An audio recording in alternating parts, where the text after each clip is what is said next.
Simo!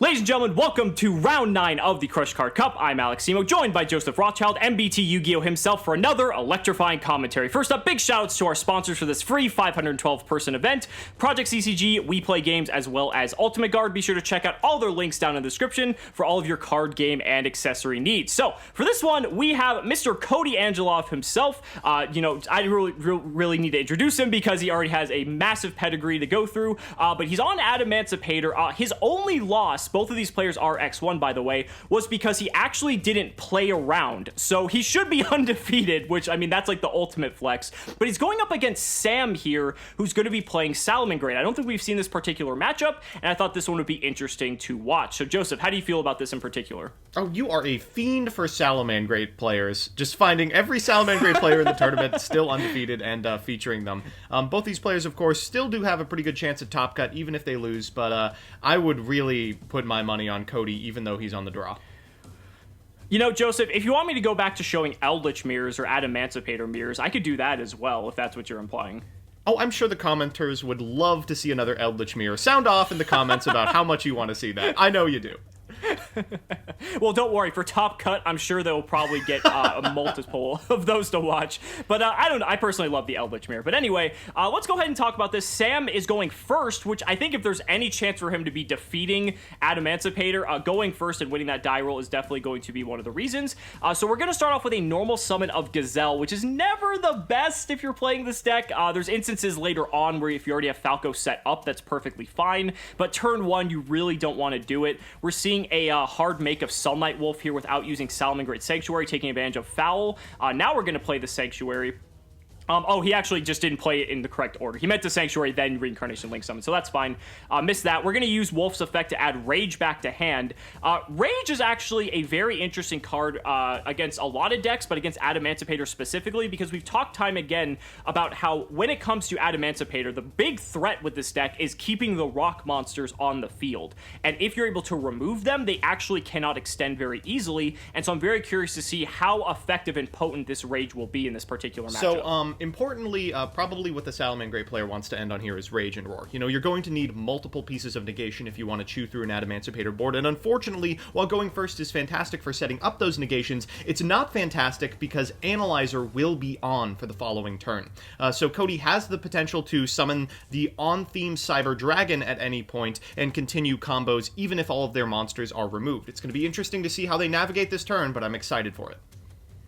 And so here we go, Madolche Petting Sessur starting off here. Basically, this just represents a level 4 Earth that you can freely special summon from your hand on turn 1 if you have nothing in your graveyard or no monsters specifically. Now we're able to see a normal summon of Go Go Go Gigas, and this will get us to our Gallant Granite effectively, which kind of starts the whole combo here. But we're going to actually special summon a copy of Researcher before we even get to that point, and we might start to see some digging first. But on the summon, we're going to see Salamangreat Rage get flipped in response here, and we're going to go after both the Petting Sessur as well as the Researcher, so no effect since those effects are ignition. So Gigas is still on the field though, so there is still a rock, so Koty could potentially extend. Let's see if he has anything else, and he doesn't. Wow. Yeah, summoning the Researcher there means that the only possible thing you can summon from hand is Analyzer or Seeker, and both of those cards need something that Gigas is not. Popping those two specifically is incredibly important. I can't help but feel like it wouldn't have been better to potentially use Granite as an overlay to proc the Rage, because of course that's an ignition effect as well, and then pop off from there. But of course, we don't know the contents of Koty's hand. I'm sure that he made a reasonable choice. Yeah, we see here that Koty also playing the Dragon Buster Destruction Sword in his deck just to completely lock out the extra. If the deck wasn't already unfair enough, right, yeah. Joseph? How many more broken things can we stuff into 40 cards? So we went ahead with our Analyzer. We got an ad there. Now we're going to go and overlay Gigas and Granite for, Gigas and Analyzer for Granite. We're going to have Imperm meet the Granite. That's pretty good, being able to deny Block Dragon at the very least. But now we're going to see the Seeker fire off here, just fire even more extension by summoning this Doki Doki. Doki Doki can just get us even more cards here, and this is just the deck that will not quit. We're going to pitch a copy of Dododo Dwarf Go Go Go Love. That's going to be met with Ash Blossom, so Sam has, like, like everything possible to stop this hand here. Let's see if he can actually get away with it. We're going to make a link play here. Looks like we're going to go for Needle Fiber because we do have a tuner in Seeker. We're going to get a copy of Mecha Phantom Beast Olion, link both of those off for a Union Carrier.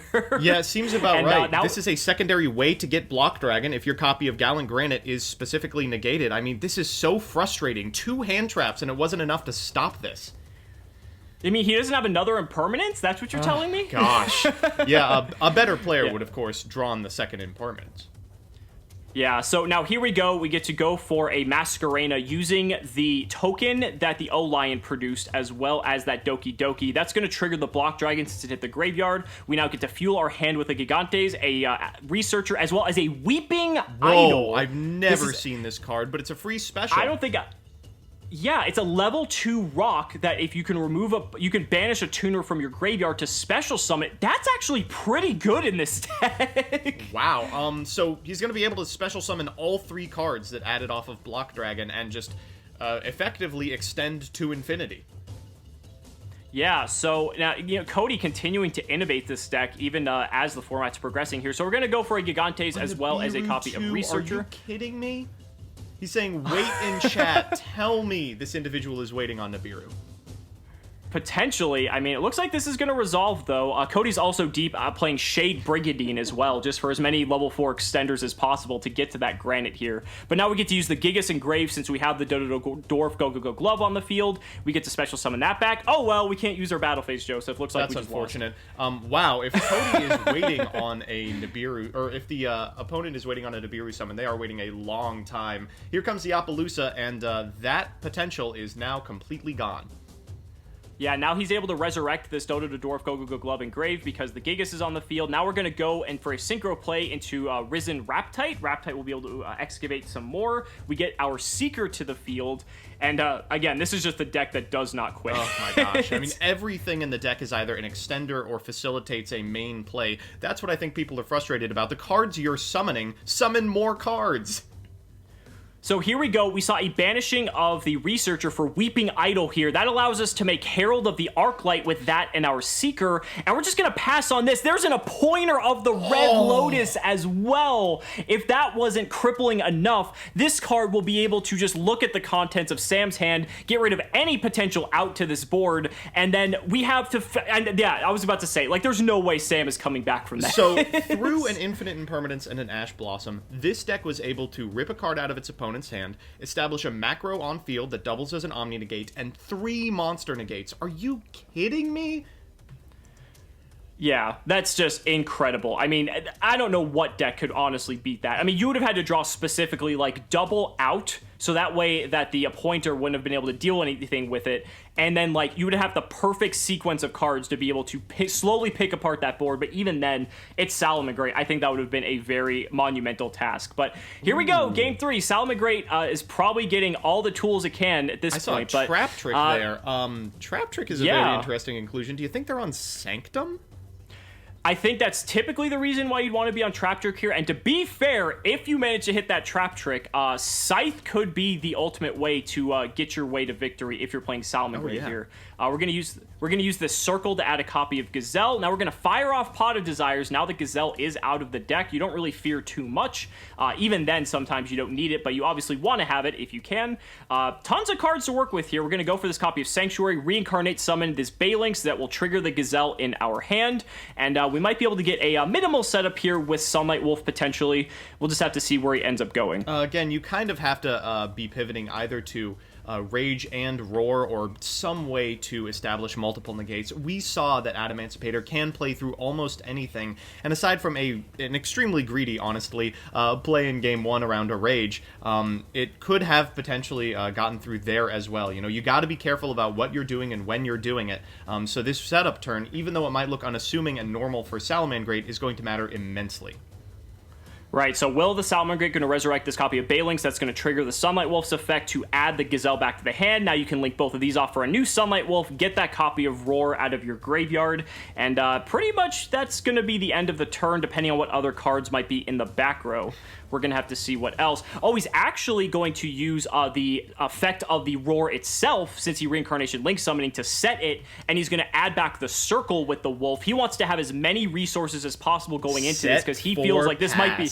Wow. Yeah, he feels like this might be just like a one-turn game. He's got to put everything on the table to try to stop this. I think here. correctly assuming that. It's frustrating because the out to this would be evenly matched, but of course we know the roar is set, so evenly matched isn't going to be able to do anything. It looks like Koty's just going for it.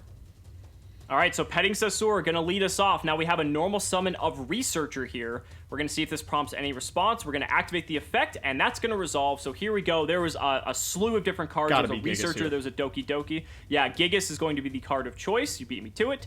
And now that just opens up everything else we can do. We can go for Gallant Granite at this point. We do have to worry about the Roar, so he might be a little bit iffy on that one. But it looks like we might just go for a Synchro play here, going into Raptite, as a matter of fact. Yeah, this is interesting. I mean, you have to probably expect one of those set cards is Rage, and this is a pretty good time to use it. It looks like it is, and we're going to target the wolf and try and eat the entire board. And let's see, it looks like that's going to resolve. So Raptite and the Gigas are gone. Here comes Adamancipator Signs, the in-archetype monster reborn. So now we get to bring back our Raptite from the grave. That's going to be met with Salamangreat Roar, but that's going to be met with Red Reboot on Koty Angeloff's side. Miserable. And if you were saving something like a Sanctum to try and next level your opponent, it is now all the way offline. That means that not only is Raptite coming to the field, but its effect will be able to be resolved afterwards, and it will be guaranteed to hit because of Sign's effect. I mean, this is not great. Yeah, Sam's going to get a copy of Different Dimension Ground here for the following turn, but quite candidly, there might not be a following turn, but that, oh my god, Raptite's going to get hit with Ash, so that might be a way to slow Koty down here. Oh, Koty needs an extender, or actually they're going to have to compete with enough trap cards that there's no way to come back, but it looks like they've got He hard drew the Block Dragon! Oh man, my god! Just when you think he had it. Oh, wow. Sam using the Ash Blossom on the Raptite, but the Block Dragon in hand with 3 Earths, I think, exactly. Yes, 3 Earths exactly in the graveyard. Now we can just link off to get this Block Dragon in the graveyard, give us some more tools to work with, and no traps are going to be activated for the rest of this turn. This is looking very grim for Sam here. Tough. I guess you have to go in a Union Hanger here. And then you activate the Block Dragon to get the normal slew of idiots. Researcher, notably, has not been special summoned this turn, so we'll be able to do that. Ooh, going into Nightmare Phoenix instead. Yeah, I like this. Being able to just cycle the card out of your hand for a fresh one, but also triggering Block Dragon as well. So we're going to pick... Oh, and it's O-Line, of course. So now he gets a token. Yeah, so he didn't lose anything in that exchange. So we're going to go after that set Different Dimension Ground that we knew that Sam set off the red reboot. That will trigger the Sunlight Wolf, so Ash Blossom will go to Sam's hand, but it is a once per turn, so we're not going to see that again for the rest of the turn. So we get a fresh draw off Phoenix here, and now we get to use the effect of our Block Dragon. We're going to grab a Seeker, a Researcher, as well as a Gigantes. We've already we normal summoned the yeah, we've not special the Researcher yet. Isn't that frustrating? Right. Yeah, a little bit. We get the token here off of the Mecha Phantom Beast Alliance as well. We're going to go and link that up into Link Spider. And now we're going to get rid of both of those for a... Oh, wow. No! Wow, that's miserable, yeah. Well, if it's not the end of the game, this is a way to make it the end of the game. I mean, you can go into Gigantes here. Oh, going for Circle here on Summon. That's probably fine. It means that the circle isn't going to be banished. That's important. And of course, while you're locked out of trap cards, you can still activate that.